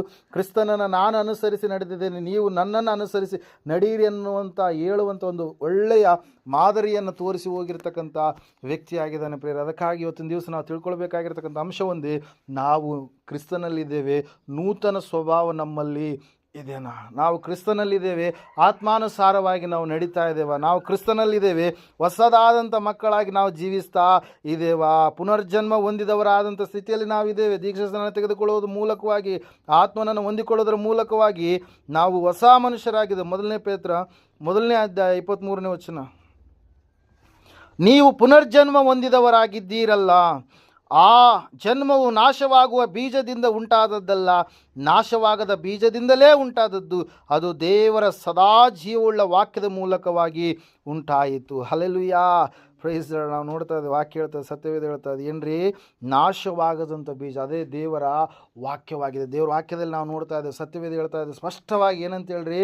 ಆ ನಾಶವಾಗದಂಥ ದೇವರ ವಾಕ್ಯದ ಮೂಲಕವಾಗಿ ನಾವೇನಾಗಿದ್ದೇವೆ? ಹುಟ್ಟಿದಂಥವರಾಗಿದ್ದೇವೆ. ಆ ಪುನರ್ಜನ್ಮವು ಹೃದಯದಲ್ಲಿ ನೆಡಲ್ಪಟ್ಟಿರ್ತಕ್ಕಂಥ ದೇವರ ವಾಕ್ಯದ ಮೂಲಕವಾಗಿ ನಮಗೇನಾಗುತ್ತೆ? ಉಂಟಾಗುವಂಥದ್ದಾಗಿದೆ ಪ್ರಿಯರೇ. ಅದಕ್ಕಾಗಿ ನಾವು ನೋಡ್ತಾ ಇದ್ದೇವೆ, ಸತ್ಯವೇದ ಹೇಳ್ತಾ ಇದೆ ಸ್ಪಷ್ಟವಾಗಿ ಪ್ರಿಯರೇ. ಏನಂತೇಳಂತಂದರೆ, ಯಾಕೋಬನ ಪತ್ರಿಕೆ 1ನೇ ಅಧ್ಯಾಯ 18ನೇ ವಚನದಲ್ಲಿ ಈ ರೀತಿಯಾಗಿ ನಾವು ನೋಡ್ತಾ ಇದ್ದೇವೆ, ಆತನು ತನ್ನ ಶುಚಿತ್ವದ ಪ್ರಕಾರ ಸತ್ಯ ಬೋಧನೆಯ ವಾಕ್ಯದಿಂದ ನಮ್ಮನ್ನು ಹುಟ್ಟಿಸಲಾಗಿ ನಾವು ಆತನ ಸೃಷ್ಟಿಗಳಲ್ಲಿ ಪ್ರಥಮ ಫಲದಂತಾದೆವು. ಯಾವ ಫಲ? ನಾವು ಪ್ರಥಮ ಫಲವಾಗಿದ್ದೇವೆ. ನೂತನ ಸ್ವಭಾವವುಳ್ಳವರಾಗಿ ನಾವು ಜೀವಿಸೋಣ. ಪಾಪದ ಸ್ವಭಾವ, ರೋಗದ ಸ್ವಭಾವಗಳು, ಏನಂತ ಹೇಳ್ತೀವಿ, ಆತ್ಮರೋಗದ ಸ್ವಭಾವಗಳು ನಮ್ಮಿಂದ ನಾವೇನು ಮಾಡೋಣ? ತೆಗೆದುಹಾಕಿಕೊಳ್ಳೋಣ. ಸಂಪೂರ್ಣವಾಗಿ ಕ್ರಿಸ್ತನನ್ನು ಎದುರುಗೊಳ್ಳುವಂಥ ಭಕ್ತಿಯನ್ನು ನಾವು ಮಾಡುವಂಥವರಾಗೋಣ. ಆತನು ಬೇಗನೆ ಬರಲಿಕ್ಕಿದ್ದಾನೆ. ಆತನಿಗೋಸ್ಕರವಾಗಿ ಸಿದ್ಧವಾಗುವಂಥ, ಶುದ್ಧವಾಗಿ ನಾವು ನಡೆಯುವಂಥ, ಆತನಿಗಾಗಿ ಕಾಯಲು ಬದ್ಧರಾದಂಥ ಮಕ್ಕಳಾಗಿ ನಾವು ಜೀವಿಸುವಂಥವರು ಆಗೋಣ ಪ್ರಿಯರೇ. ದೇವರು ಯಾವತ್ತಿಗೂ ಕೂಡ ಆತನು ಮಾತು ತಪ್ಪದಂಥ ದೇವರಾಗಿದ್ದಾನೆ. ಹೊಸಬರಾಗಿ ನಡೆದುಕೊಳ್ಳ್ರಿ ಎಂಬುದಾಗಿ ದೇವರು ಹೇಳಿದ ಮೇಲೆ ಹೊಸತನ ನಮ್ಮಲ್ಲಿ ಕಾಣಿಸಿಕೊಳ್ಳಬೇಕು. ಸಂಪ್ರದಾಯ ಪದ್ಧತಿಗಳ ವಿಷಯದಲ್ಲಾಗಿರಲಿ, ನಾವು ಮಾಡುವಂಥ ಕೆಲಸ ಕಾರ್ಯಗಳ ವಿಷಯದಲ್ಲಾಗಿರಲಿ, ಹಳೇ ಸ್ವಭಾವ ಏನಾಗಿದೆ ಅದೆಲ್ಲವನ್ನು ಶಿಲುಬೆಗೆ ಜಡಿದು ನಾವು ಹೊಸಬರಾಗಿ ನಡೆದುಕೊಳ್ಳಬೇಕು. ಕ್ರಿಸ್ತನ ಒಂದು ಹೆಜ್ಜೆಯ ಜಾಡಿನಲ್ಲಿ ನಾವು ನಡೆಯುವವರು ಆಗಬೇಕು. ಆ ಸಮಯದಲ್ಲಿ ನಾವು ಏನಾಗ್ತೀವಿ ರೀ? ನೂತನ ಮನುಷ್ಯರಾಗ್ತೀವಿ. ನೂತನವಾಗಿರ್ತಕ್ಕಂಥ ಭೂಮಿ, ನೂತನವಾಗಿರ್ತಕ್ಕಂಥ ಆಕಾಶ ದೇವರು ಸೃಷ್ಟಿ ಮಾಡಲಿಕ್ಕಿದ್ದಾನೆ. ಹಳೆಯದಾದಂಥ ಆಕಾಶ, ಹಳೆಯದಾದಂಥ ಈ ಭೂಮಿ ಆಕಾಶ ಇವೆರಡೂ ಕೂಡ ಏನಾಗ್ತವೆ? ಲಯವಾಗಿ ಹೋಗ್ಬಿಡ್ತವೆ. ದೇವರು ಹೊಸದಾದಂಥ ಆಕಾಶ, ಹೊಸದಾದಂಥ ಭೂಮಿಯನ್ನು ಯಾರಿಗೆ ಕೊಡ್ತಾನ್ರಿ? ತನ್ನನ್ನು ನಂಬಿದಂಥ ಮಕ್ಕಳಾದಂಥ ನಮ್ಮೆಲ್ಲರಿಗೆ ಪ್ರಿಯರ. ಅದಕ್ಕೋಸ್ಕರವಾಗಿ ನಾವು ಕಾಯುವಂಥವರು ಆಗಿದ್ದೇವೆ. ಸಮಯದಲ್ಲಿ ನಾವೆಲ್ಲರೂ ಎದ್ದು ನಿಂತ್ಕೊಳ್ಳೋಣ, ಪ್ರಾರ್ಥನೆ ಮಾಡೋಣ. ಇಗೋ ಕ್ರಿಸ್ತನಲ್ಲಿದ್ದರೆ ಈಗಿರಲಾಗಿ ಯಾವನಾದರೂ ಕ್ರಿಸ್ತನಲ್ಲಿದ್ದರೆ ಅವನು ನೂತನ ಸೃಷ್ಟಿಯಾದನು ಎಂಬುದಾಗಿ. ಇಗೋ ಪೂರ್ವ ಸ್ಥಿತಿ ಎಲ್ಲ ಹೋಗಿ ಎಲ್ಲ ನೂತನವಾಯಿತು ಎಂಬುದಾಗಿ. ಸಹೋದರ ಸಹೋದರಿ, ನಿನ್ನಲ್ಲಿ ನೂತನ ಸ್ವಭಾವ ಬಂದಿದೆನಾ? ಕ್ರಿಸ್ತನಿಗೆ ಅನುಸಾರವಾಗಿ ನೀನು ನಡೀತಾ ಇದೆಯಾ? ಇನ್ನೂ ಕೂಡ ಕೆಲವೊಂದು ಕಟ್ಟುಪಾಡುಗಳಲ್ಲಿ ನಿನ್ನನ್ನು ನೀನು ಬಂಧಿಸಿ ಇಟ್ಟುಕೊಂಡಿದೆಯಾ? ಆತ್ಮಾನುಸಾರವಾಗಿ ನಡೀತಾ ಇದೆಯಾ? ಶರೀರಾನುಸಾರವಾಗಿ ನಡೀತಾ ಇದೆಯಾ? ನಮ್ಮ ಜೀವಿತ ನಾವು ಒಂದು ಸಾರಿ ಪರೀಕ್ಷೆ ಮಾಡಿಕೊಳ್ಳೋಣ. ದೇವರ ಮಾರ್ಗದಲ್ಲಿ ನಡೆಯುವಂಥ ಮನಸ್ಸು ಮಾಡುವಾಗ ಕೆಲವೊಂದು ಸಂದರ್ಭಗಳಲ್ಲಿ ಶೋಧನೆಗಳು, ಕಷ್ಟಗಳು ಬರುವಾಗ ಆ ಕಷ್ಟಗಳಿಗೆ ಭಯಪಟ್ಟು ಪುನಃ ಹಿಂದಕ್ಕೆ ಹೋಗಿದ್ದೀಯೇನು? ಭಕ್ತಿಯ ಜೀವಿತದಲ್ಲಿ ಚಂಚಲ ಮನಸ್ಸುಳ್ಳವನಾಗಿ ನಡೀತಾ ಇದೆಯೇನು? ದ್ವಂದ್ವ ನೀತಿಯನ್ನು ಅನುಸರಿಸುವಂಥ ವ್ಯಕ್ತಿಯಾಗಿದೆಯೇನು? ಎರಡು ಮಾರ್ಗಗಳು ಬೇಕು ಎಂಬುದಾಗಿ ಎರಡು ಮಾರ್ಗಗಳಲ್ಲಿ ಕಾಲಿಟ್ಟಂಥ ವ್ಯಕ್ತಿಯಾಗಿ ನಡೀತಾ ಇದೆಯೇನು? ಕತ್ತಲೆ ಮತ್ತು ಬೆಳಕು ಎರಡೂ ನಿನ್ನಲ್ಲಿದ್ದಾವೇನು? ಈ ಸಮಯದಲ್ಲಿ ದೇವರು ವಾಕ್ಯ ಹೇಳ್ತಾ ಇದೆ, ನೀನು ಬೆಳಕಿನವನಾಗಿದ್ದೀಯಾ? ನೀನು ದೇವಾಲಯವಾಗಿದ್ದೀಯಾ? ನೀನು ನಂಬಿಕೆ ಉಳ್ಳಂಥ ವ್ಯಕ್ತಿ ಆಗಿದ್ದೀಯಾ? ನೀನು ದೇವರನ್ನು ನಂಬಿದಂಥ ವ್ಯಕ್ತಿ ಆಗಿದ್ದೀಯಾ? ಕ್ರಿಸ್ತನವನು ನೀನಾಗಿದ್ದೀಯಾ? ನಿನ್ನ ಹಳೆಯ ಸ್ವಭಾವಗಳು ಏನಾಗಿದ್ದಾವೆ ಅವೆಲ್ಲವುಗಳನ್ನು ತೆಗೆದುಹಾಕಿಕೊಂಡು ಈ ಸಮಯದಲ್ಲಿ ಹೊಸಬರಾಗಿ ನೀವು ನಡೆದುಕೊಳ್ಳ್ರಿ ಎಂಬುದಾಗಿ ಸತ್ಯವೇದ ನಮಗೆ ಪ್ರಬೋಧಿಸ್ತಾ ಇದೆ. ಈ ಸಮಯದಲ್ಲಿ ನಾವು ಪ್ರಾರ್ಥನೆ ಮಾಡಿಕೊಳ್ಳೋಣ.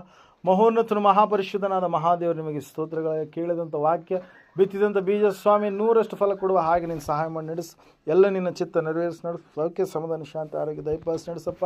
ದೇವ, ನೀವು ಹೇಳಿದಿರಿ ಸ್ವಾಮಿ, ನೂತನ ಸ್ವಭಾವವುಳ್ಳವರಾಗಿ ನೀವು ನಡೆದುಕೊಳ್ಳ್ರಿ. ನೀವು ಯಾಕಂದರೆ ಪರಲೋಕದ ಸಂಸ್ಥಾನದವರಾಗಿದ್ದರೆ, ನೀವು ಈ ಲೋಕದಲ್ಲಿ ಇದ್ದರೂ ಕೂಡ ಈ ಲೋಕದವರು ನೀವಲ್ಲ ಎಂಬುದಾಗಿ ಸ್ವಾಮಿ. ಹೌದು ರಾಜ, ನಮ್ಮ ರಾಜ ನೀನಾಗಿರೋದಕ್ಕಾಗಿ ಸ್ತೋತ್ರಗಳಯ್ಯ. ಕರ್ತ, ನಿನ್ನ ಪ್ರಜೆಗಳು ನಾವಾಗಿದ್ದೇವೆ ಸ್ವಾಮಿ. ದೇವ, ನೀನು ಒಂದು ದೊಡ್ಡದಾಗಿರ್ತಕ್ಕಂಥ ರಾಜ್ಯವನ್ನು ಸ್ಥಾಪನೆ ಮಾಡಲಿಕ್ಕಿದೆಯಪ್ಪ. ಆ ಒಂದು ರಾಜ್ಯದಲ್ಲಿ ನೀತಿ, ಸಮಾಧಾನ, ಶಾಂತಿ, ಪ್ರೀತಿ ಇರುವಂಥ ಒಂದು ರಾಜ್ಯ ಸ್ವಾಮಿ.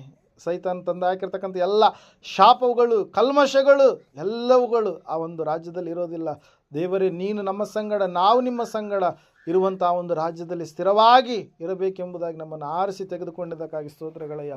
ಕರ್ತನು, ಇವರೆಲ್ಲರನ್ನ ಕರಗಳಲ್ಲಿ ಒಪ್ಪಿಸಿಕೊಡ್ತಾ ಇದ್ದೇವೆ. ನೀವು ತಾನೇ ಸಹಾಯ ಮಾಡಿ ಮುಂದಿರ್ತಕ್ಕಂಥ ಎಲ್ಲ ಸಮಯ ಗಳಿಗೆಯಲ್ಲಿ ಸ್ವಾಮಿ ನಿನಗೆ ಮೆಚ್ಚುಗೆಯಾಗಿ ಜೀವಿಸಲಿಕ್ಕಾಗುವಂತೆ ಇವರು ಭಕ್ತಿಯ ಜೀವಿತವನ್ನು ಕಟ್ಟಿಕೊಳ್ಳಲು ಸಹಾಯ ಮಾಡಿ ನಡೆಸಬೇಕೆಂಬುದಾಗಿ ಅತಿ ಬೇಗನೆ ಬರಲಿರುವ ಯೇಸು ಕ್ರಿಸ್ತ ನಾಮದಲ್ಲಿ ಪ್ರಾರ್ಥಿಸಿ, ಪ್ರಾರ್ಥನೆಗೋಸ್ಕರ ಸ್ಥಳಾವಕಾಶ ಮಾಡಿಕೊಟ್ಟಿರ್ತಕ್ಕಂಥ ಸ್ವಾಮಿ, ಈ ಕುಟುಂಬದವ್ರನ್ನ ಪರಿಚಯ ಮಾಡಿದಂಥ ಈ ಕುಟುಂಬದವ್ರನ್ನ ವಿಶೇಷವಾಗಿ ಸ್ವಾಮಿ ನೀವು ತಾನೇ ಆಶೀರ್ವಾದ ಮಾಡಿ ನಡೆಸಬೇಕೆಂಬುದಾಗಿ ಅತಿ ಬೇಗನೆ ಬರಲಿರುವ ಯೇಸು ಕ್ರಿಸ್ತ ನಾಮದಲ್ಲಿ ಬೇಡರ್ಪಿಸಿ ಹೊಂದಿದ್ದೇವೆ ಪರಮ ತಂದೆ. ಆಮೇಲೆ ನಮ್ಮ ತಂದೆಯಾದ ದೇವರ ಶಾಶ್ವತವಾದ ಪ್ರೀತಿ, ಕುಮಾರನಾಗಿ ಬಂದರೆ ಯೇಸು ಕ್ರಿಸ್ತನ ಶಾಶ್ವತವಾದ ಕೃಪೆಯು, ಪರಿಶುದ್ಧಾತ್ಮ ದೇವರ ಶಾಶ್ವತವಾದ ಅನ್ಯೋನ್ಯತೆ ನಡೆಸಿ ಅಲಂಕರಿಸಿ ಬಲಪಡಿಸಲಿಕ್ಕೆ ಕೂಡಿ ಬಂದರೆ ಇವರ ಸಂಘಗಳಲ್ಲಿ, ಸಕಲ ಸದ್ಭಕ್ತರ ಸಂಘದಲ್ಲಿ, ಪ್ರಪಂಚದಲ್ಲಿ ಎಲ್ಲ ಮನುಷ್ಯರ ಸಂಘಗಳಲ್ಲಿ ಸದಾಕಾಲ ನೆಲೆಯಾಗಿರಲಿ ಸ್ವಾಮಿ. ಆಮೇಲೆ ಯೇಸು ರಕ್ತಕ್ಕೆ ಜಯ.